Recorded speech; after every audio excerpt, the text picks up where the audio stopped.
أعوذ بالله من الشيطان الرجيم. بسم الله الرحمن الرحيم. الحمد لله الذي أنزل على عبده الكتاب ولم يجعل له عوجا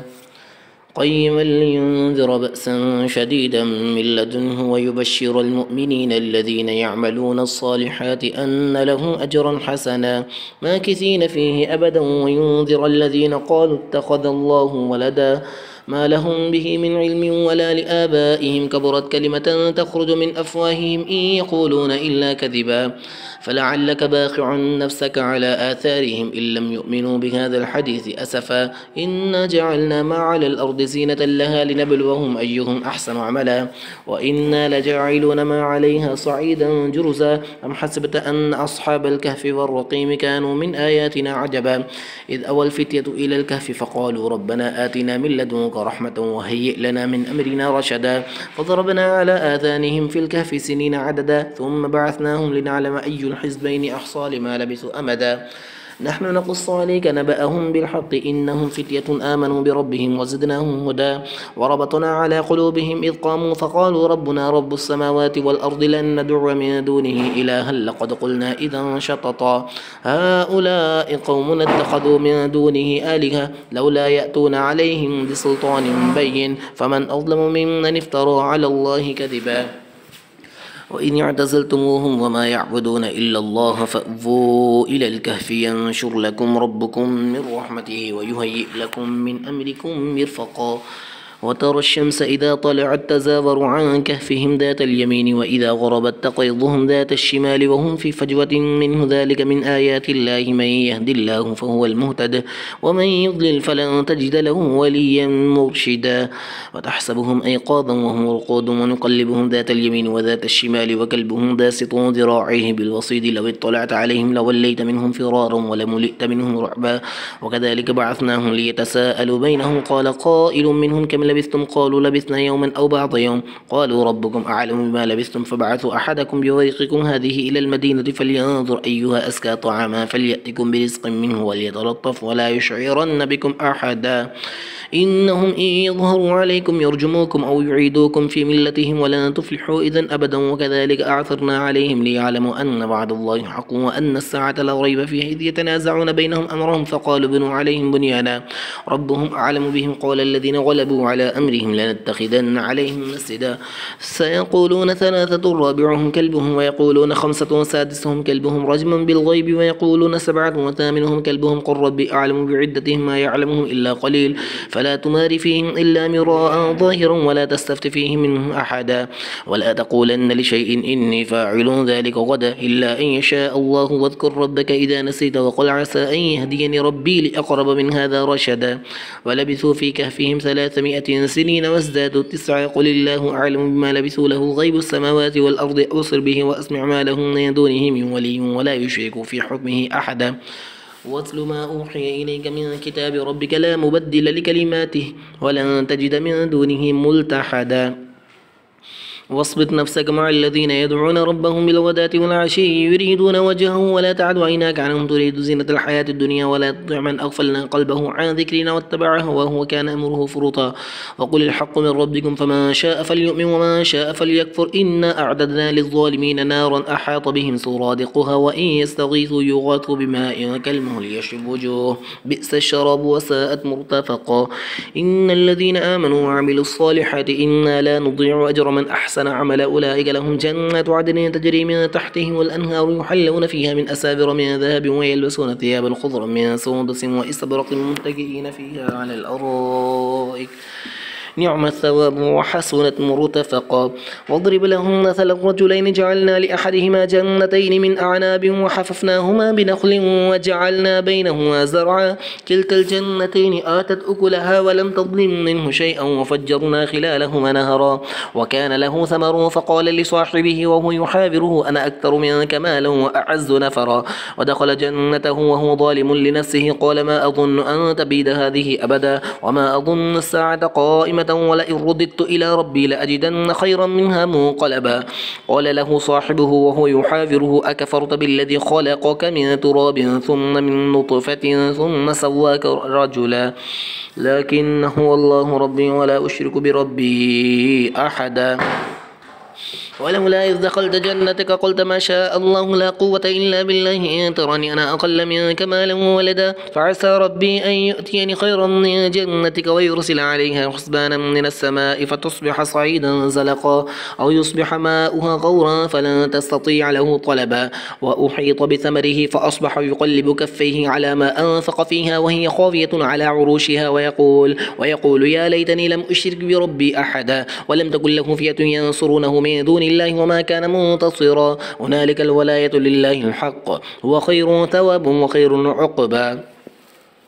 واضرب لهم مثل الحياة الدنيا كماء إن أنزلناه من السماء فاختلط به نبات الأرض فأصبح هشيما تذروه الرياح وكان الله على كل شيء مقتدرا. المال والبنون زينة الحياة الدنيا والباقيات الصالحات خير عند ربك ثوابا وخير أملا. ويوم نسير الجبال وترى الأرض بارزة وحشرناهم فلم نغادر منهم أحدا وعرضوا على ربك صفا لقد جئتمونا كما خلقناكم أول مرة بل زعمتم أن لن نجعل لكم موعدا. ووضع الكتاب فترى المجرمين مشفقين مما فيه ويقولون يا ويلتنا ما لهذا الكتاب لا يغادر صغيرة ولا كبيرة إلا أحصاها ووجدوا ما عملوا حاضرا ولا يظلم ربك أحدا. وإذ قلنا للملائكة اسجدوا لآدم فسجدوا إلا إبليس كان من الجن ففسق عن أمر ربه أفتتخذونه وذريته أولياء من دوني وهم لكم عدو بئس للظالمين بدلا. ما أشهدتهم خلق السماوات والأرض ولا خلق أنفسهم وما كنت متخذ المضلين عضدا. ويوم يقول نادوا شركائي الذين زعمتم فدعوهم فلم يستجيبوا لهم وجعلنا بينهم موبقا. ورأى المجرمون النار فظنوا أنهم مواقعها ولم يجدوا عنها مصرفا. ولقد صرفنا في هذا القرآن للناس من كل مثل وكان الإنسان أكثر شيء جدلا. وما منع الناس أن يؤمنوا إذ جاءهم الهدى ويستغفروا ربهم إلا أن تأتيهم سنة الأولين أو يأتيهم العذاب قبلا. وما نرسل المرسلين إلا مبشرين ومنذرين ويجادل الذين كفروا بالباطل ليدحضوا به الحق واتخذوا آياتي وما أنذروا هزوا. ومن أظلم ممن ذكر بآيات ربه فأعرض عنها ونسي ما قدمت يداه إنا جعلنا على قلوبهم أكنة أن يفقهوا وفي آذانهم وقرا وإن تدعوهم إلى الهدى فلن يهتدوا إذا أبدا. وربك الغفور ذو الرحمة لو يؤاخذهم بما كسبوا لعجل لهم العذاب بل لهم موعد لن يجدوا من دونه موئلا. وتلك القرى أهلكناهم لما ظلموا وجعلنا لمهلكهم موعدا. وإذ قال موسى لفتاه لا أبرح حتى أبلغ مجمع البحرين أو أمضي حقبا فلما بلغا مجمع بينهما نسيا حوتهما فاتخذ سبيله في البحر سربا. فلما جاوزا قال لفتاه آتنا غداءنا لقد لقينا من سفرنا هذا نصبا. قال أرأيت إذ أوينا إلى الصخرة فإني نسيت الحوت وما أنسانيه إلا الشيطان أن أذكره واتخذ سبيله في البحر عجبا.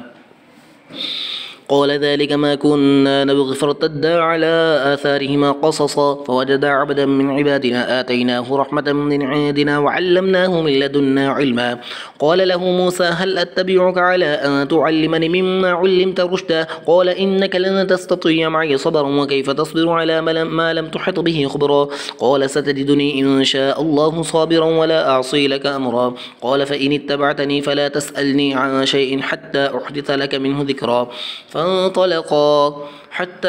إذا ركب في السفينة خرقها قال أخرقتها لتغرق أهلها لقد جئت شيئا إمرا. قال ألم أقل إنك لن تستطيع معي صبرا. قال لا تؤاخذني بما نسيت ولا ترهقني من أمري عسرا. فانطلقا حتى إذا لقيا غلاما فقتله قال أقتلت نفسا زكية بغير نفس لقد جئت شيئا نكرا.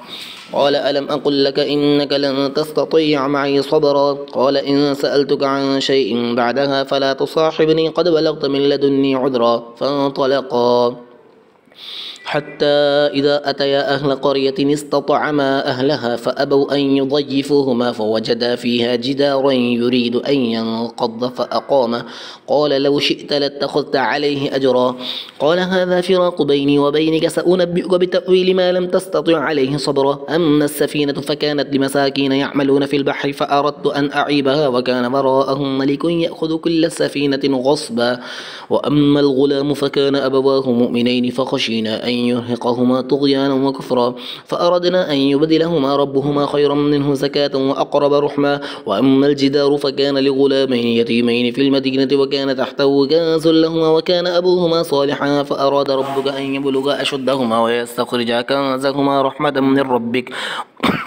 وما فعلته عن أمر ذلك تأويل ما لم تسطع عليه صبرا ويسألونك عن ذي القرنين قل سأتلو عليكم منه ذكرا إنا مكنا له في الأرض وآتيناه من كل شيء سببا فأتبع سببا حتى إذا بلغ مغرب الشمس وجدها تغرب في عين حمئة ووجد عندها قوما قلنا يا ذا القرنين إما أن تعذب وإما أن تتخذ فيه حسنا قال أما من ظلم فسوف نعذبه ثم يرد إلى ربه فيعذبه عذابا نكرا وأما من آمن وعمل صالحا فله جزاء الحسنى وسنقول له من أمرنا يسرا ثم أتبع سببا حتى إذا بلغ مطلع الشمس وجدها تطلع على قوم لم نجعل لهم من دونها سترا كذلك وقد أحطنا بما لديه خبرا ثم أتبع سببا حتى إذا بلغ بين السدين وجد من دونهما قوما لا يكادون يفقهون قولا قالوا يا ذا القرنين إن يأجوج ومأجوج مفسدون في الأرض فهل نجعل لك خرجا على أن تجعل بيننا وبينهم سدا قال ما مكنني فيه ربي خير فأعينوني بقوة أجعل بينكم وبينهم ردما آتوني زبر الحديد حتى إذا ساوى بين الصدفين قال انفخوا حتى إذا جعله نارا قال آتوني أفرغ عليه قطرا فما استطاعوا أن يظهروه وما استطاعوا له نقبا قال هذا رحمة من ربي فإذا جاء وعد ربي جعله دكاء وكان وعد ربي حقا وتركنا بعضهم يومئذ يموج في بعض ونفخ في الصور فجمعناهم جمعا وعرضنا جهنم يومئذ للكافرين عرضا الذين كانت أعينهم في غطاء عن ذكري وكانوا لا يستطيعون سمعا أفحسب الذين كفروا أن يتخذوا عبادي من دونه أولياء إنا أعتدنا جهنم للكافرين نزلا قل هل ننبئكم بالأخسرين أعمالا الذين ضل سعيهم في الحياة الدنيا وهم يحسبون أنهم يحسنون صنعا أولئك الذين كفروا بآيات ربهم ولقائه فحبطت أعمالهم فلا نقيم لهم يوم القيامة وزنا ذلك جزاؤهم جهنم بما كفروا واتخذوا آياتي ورسلي هزوا إن الذين آمنوا وعملوا الصالحات كانت لهم جنات الفردوس نزلا خالدين فيها لا يبغون عنها حولا قل لو كان البحر مدادا لكلمات ربي لنفد البحر قبل أن تنفد كلمات ربي ولو جئنا بمثله مددا قل إنما أنا بشر مثلكم يوحى إلي أنما إلهكم إله واحد فمن كان يرجو لقاء ربه فليعمل عملا صالحا ولا يشرك بعبادة ربه أحدا.